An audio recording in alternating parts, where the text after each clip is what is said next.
Por que o autoconhecimento ele é importante? É natural, é normal do ser humano buscar o prazer e se afastar da dor. É assim que acontece com todo mundo.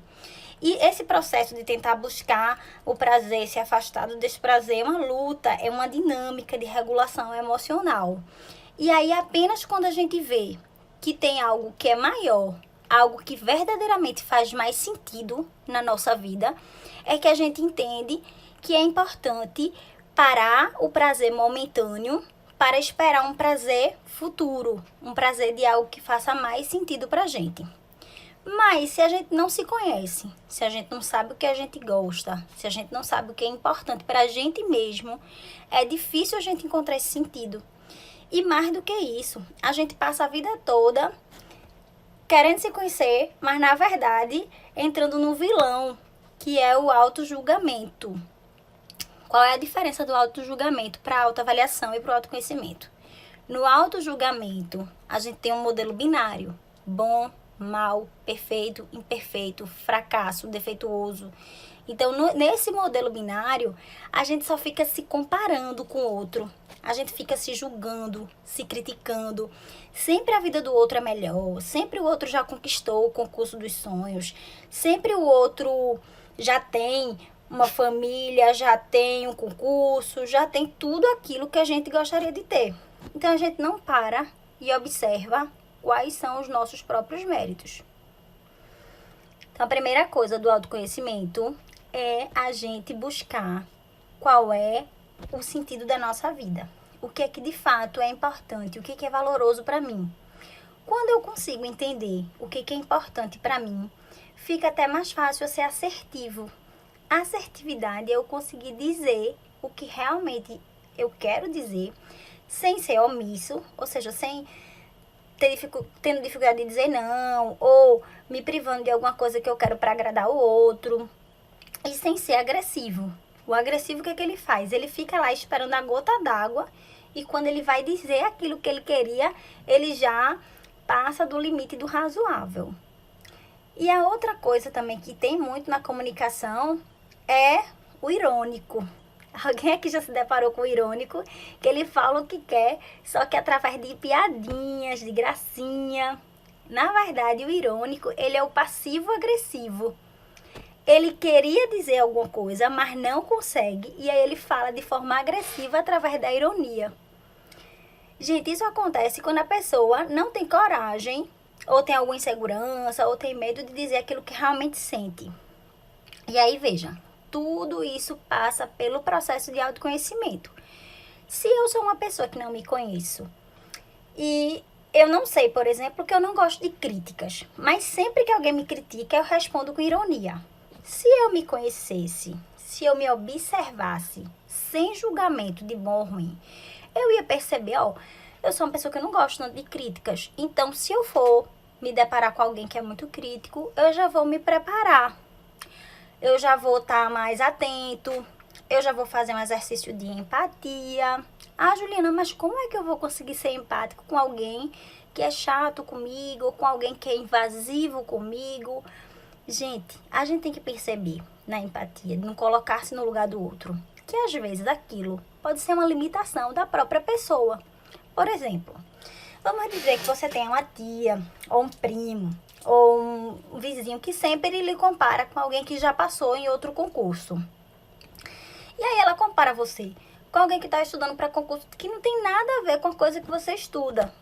A gente pode entender que aquilo faz parte de uma limitação dela, de não conhecer as carreiras jurídicas, ou de não conhecer como é que funciona o processo de concurso público no Brasil.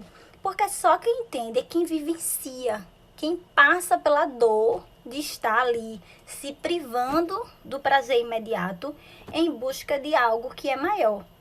Então, quando eu penso que aquilo pode ser uma limitação daquela pessoa, de não conhecer como funciona esse sistema, eu já me coloco numa posição de mais tranquilidade.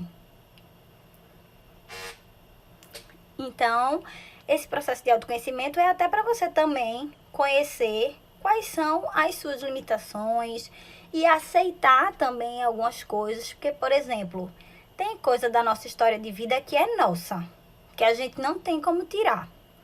O processo terapêutico ajuda, só que tem coisa que vai para o campo da aceitação.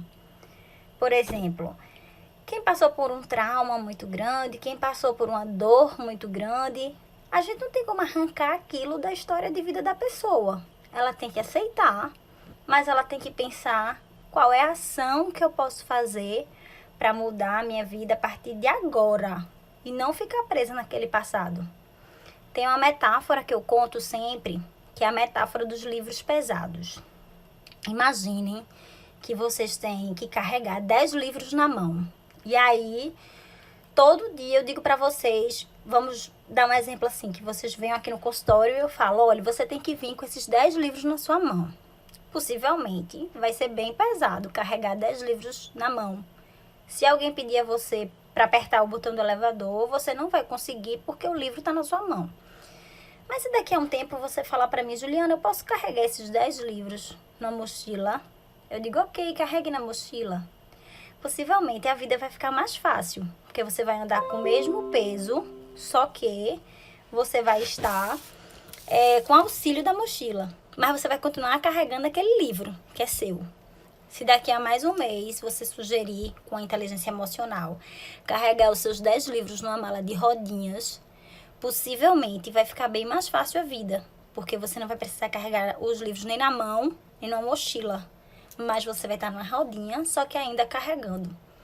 Qual é o resumo dessa metáfora, gente? É que tem peso que é nosso, que a gente tem que carregar, que faz parte da nossa vida. Mas a forma como a gente carrega esse peso pode fazer com que a vida seja mais fácil, mais leve, ou a vida seja mais tumultuada. E aí a ideia é, quanto mais eu conhecer a mim mesma, quanto mais eu entender o que é que eu posso mudar, transformar, e o que é que eu tenho que aceitar, as coisas ficam mais fáceis. E aí a minha meta, ela também consegue andar em decorrência disso. Por exemplo, se eu sei que eu sou uma pessoa que não adianta ficar passando a mão na cabeça, que não adianta você estar o tempo todo dizendo, tenha calma, senão eu relaxo a meta, eu não vou poder estar o sempre todo seguindo coisas que me façam ser mais flexível comigo mesma. Se eu sou uma pessoa que funciono mais na pressão, com entrega de resultado com prazo, eu tenho que caminhar para isso. Tudo isso faz parte do autoconhecimento, porque o ser humano é único, o ser humano é individual, vai fazer parte da sua história de vida. E aí, voltando para o auto-julgamento, para a autocrítica, a ideia de que você se compara, você só percebe o mérito do outro. Você diminui os seus próprios méritos, porque você não observa eles, e a um só tempo você começa a parecer que aquela pessoa não passou dificuldade nenhuma para estar ali naquele lugar. Ó, o Bruna falando que a terapia é vida. Realmente, a terapia é libertador, né, gente? No processo terapêutico você conhece você mesmo, você pratica a autoaceitação, você pratica com mais frequência a empatia, porque você está se monitorando. Então, o compromisso que vocês têm é o automonitoramento. Sair do autojulgamento e ir para o automonitoramento. Viver o presente, viver o aqui e agora. Nem viver o futuro, nem viver o passado. Uma outra coisa que também faz parte disso é pensar que a maior qualidade do ser humano é a adaptabilidade. A gente se adapta muito fácil às coisas. Só que, ironicamente, esse processo de adaptabilidade também é um defeito.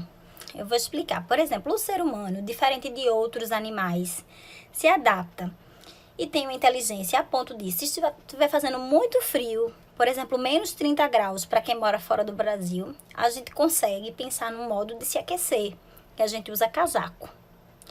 Se tiver muito, muito calor, a gente usa o ar-condicionado. Então, a gente se adapta.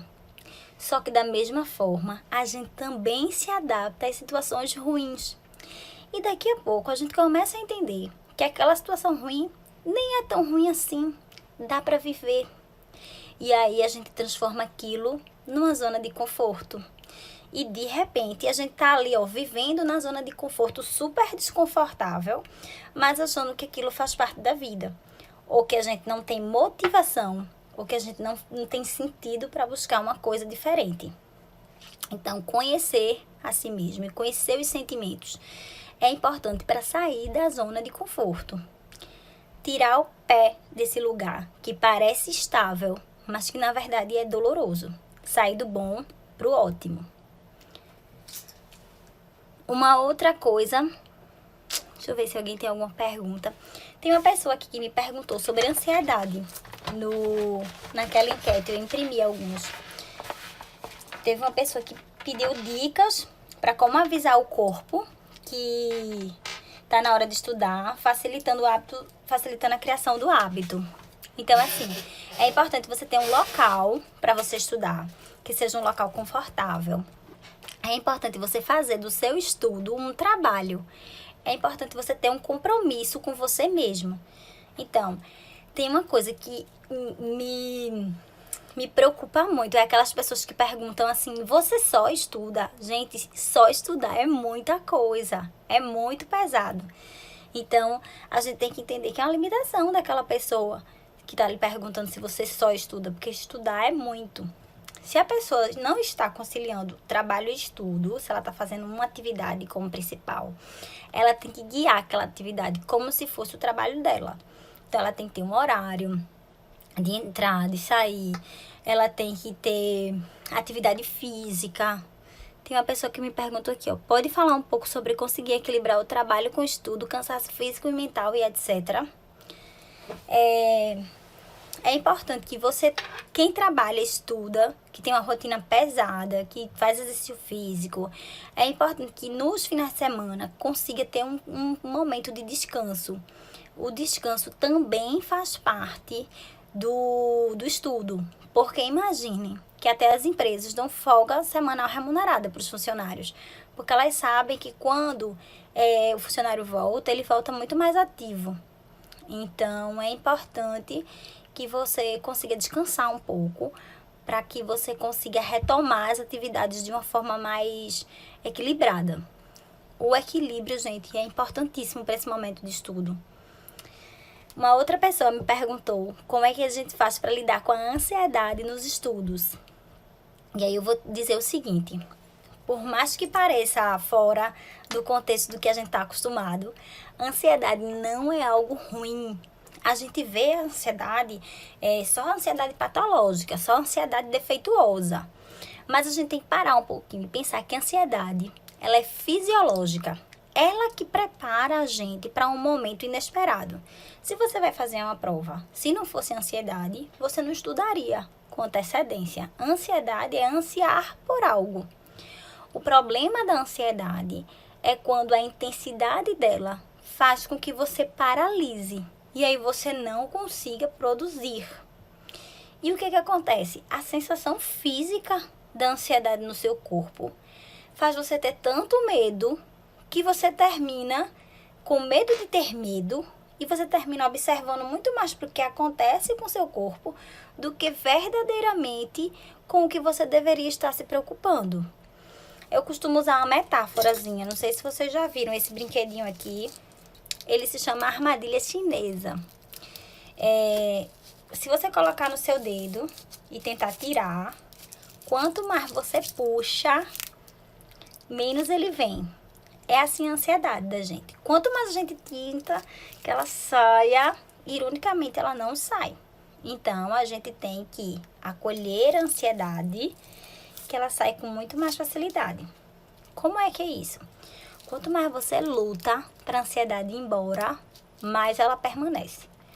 Quando você entende que a ansiedade faz parte de um momento, quando você para de olhar internamente tudo o que está acontecendo com você, por exemplo, minha perna está tremendo, o meu coração está palpitando, minha voz está partindo.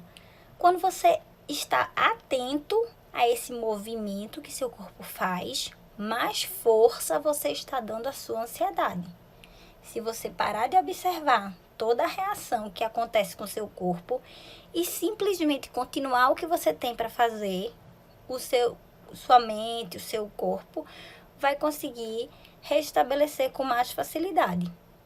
E aí, assim, isso é um pouco diferente de tudo que a gente é acostumado a fazer. Geralmente, a ideia que a gente tem é lutar para a ansiedade ir embora. Mas se a gente tivesse com algo que fosse fisiológico, se nosso braço estivesse coçando, a gente coça ou a gente fica mandando para braço de coçar, para braço de coçar? Não, geralmente a gente coça e vai para outra atividade. Assim é com ansiedade. A gente tem que parar de olhar para o que está acontecendo com ela e dar continuidade aos processos. Tem algum exercício que nós mesmos podemos fazer para perceber quando estamos numa crise de ansiedade? O primeiro exercício é respirar. Então, eu peço para a pessoa parar um pouquinho e respirar. Um exercício que eu faço aqui no consultório é fazer respiração utilizando palavras. Por exemplo, inspira paz e tranquilidade. Expira medo e ansiedade. Inspira vitória e sucesso. Expira dor e medo. Use algumas palavras para você conseguir fazer a respiração diafragmática. Então, um exercício é respiração diafragmática. Você inspira, segura 3 segundos e expira por mais 3 segundos. Ju, como lidar com a frustração de não atingir o corte, mesmo chegando perto após tanto esforço? Gente, essa luta pela aprovação, ela é constante. Quanto mais a gente se dedica, mais a gente espera um resultado. Só que lembrar que cada conquista faz parte de um processo.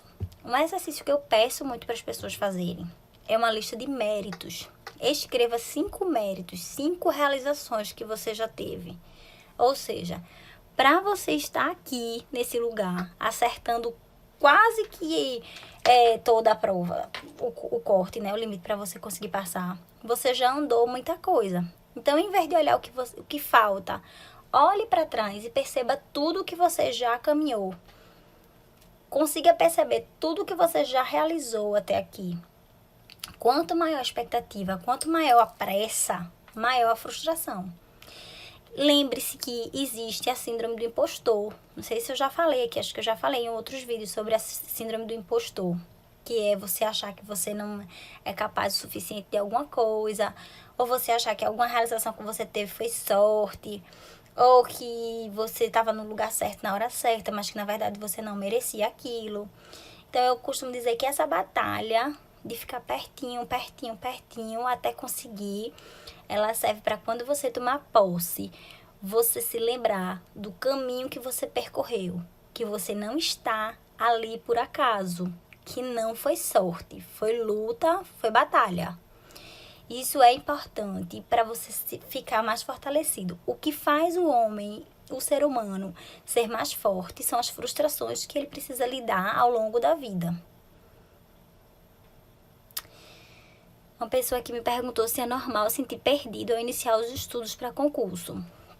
Muitas vezes, quando você começa, você fica com dúvida no método. Você quer fazer uma coisa porque seu colega tá fazendo, aí para. Aí vai para outra coisa porque seu colega tá fazendo, aí para. E aí fica com dúvida nas ações. E tem um pensamento disfuncional chamado e se, que é você sempre pensa que a outra coisa que você está fazendo deveria ser melhor do que o que você assumiu, do que o que você decidiu propor. É importante, nesses casos, o auxílio de um coach. Por isso que o Ciclos R3 é tão importante nessa jornada, porque eles dão o caminho. Eles pegam na mão do candidato para ajudar o que estudar, os horários, os ciclos que são mais prudentes.